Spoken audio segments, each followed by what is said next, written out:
Today, we hear of the everlasting value of compassion, especially in the first reading in the Gospel. The Gospel reading has a very straightforward lesson. In fact, we would be hard-pressed to find a time in the Bible where Jesus is more straightforward than today. What's the most important law there is? Love God with all your heart and with all your soul. Treat your neighbor as you would yourself. In other words, we learn the golden rule today, in the words of Jesus. I mean, isn't that the first thing in terms of morality that we teach our children? Maybe the second after eat your vegetables. Okay, we're talking basic morality. I recently just read that every philosophy or religion that has the slightest bit of wisdom, that is even a little bit worth following or valuing, somehow has the golden rule within it somewhere. Obviously, the words are going to change. Exactly how we live that out, that'll change from worldview to worldview. But the spirit of the golden rule is so fundamental and so basic, it's basically everywhere. I actually can't give you a good example of a worldview that does not include the golden rule at all. I've got some bad examples, but we're not going to bother with that today.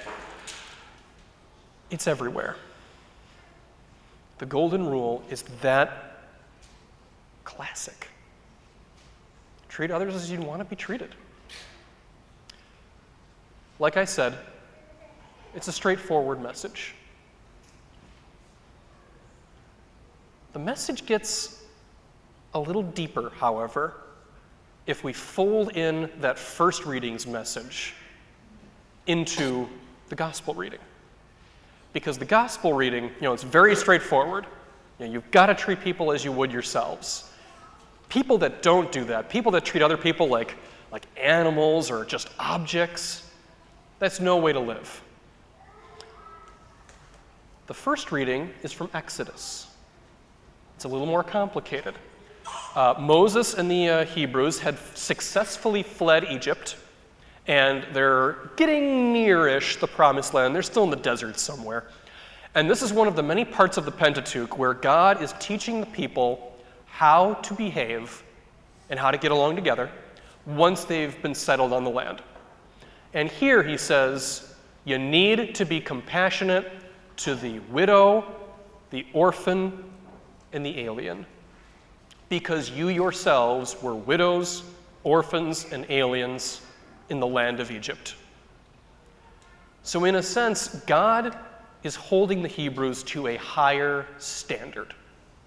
He is expecting them to be even more compassionate to the downtrodden than most other people because they know exactly what it's like to be there. That's a big deal. That is a commandment that never goes out of style, just like the golden rule itself. Be gentle and kind to those people who are hurting in ways that you yourself were once hurting.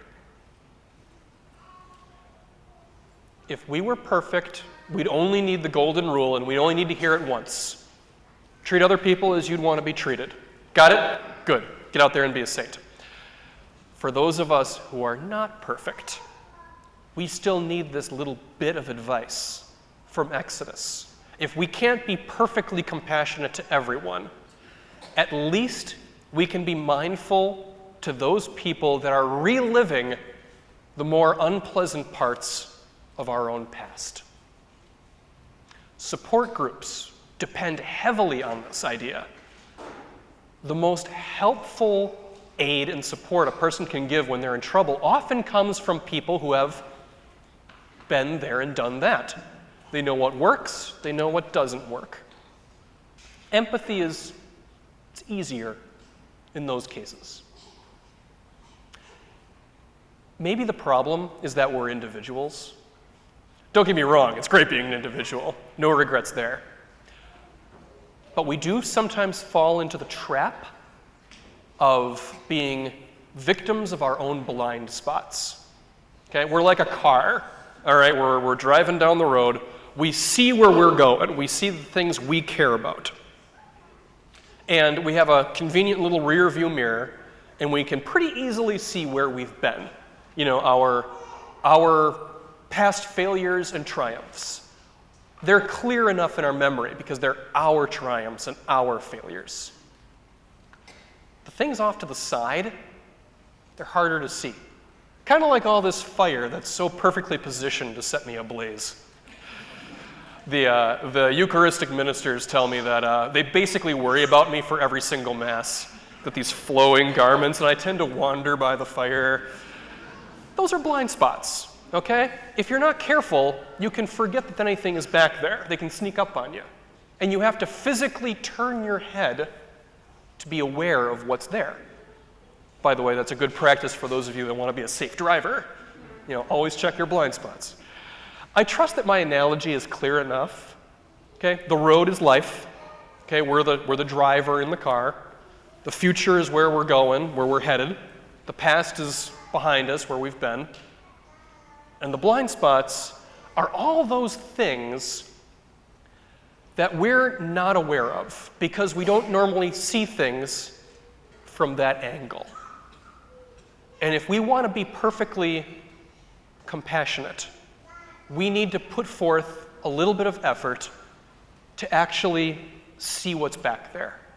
Okay? We need to choose to put ourselves in someone else's position, because our own personal experiences won't necessarily help us very much. And putting yourself in someone else's place, sometimes that is not easy. But then again, Jesus asks us to do a lot of things that aren't easy. But we always have at least a chance of success because God is ultimately on our side.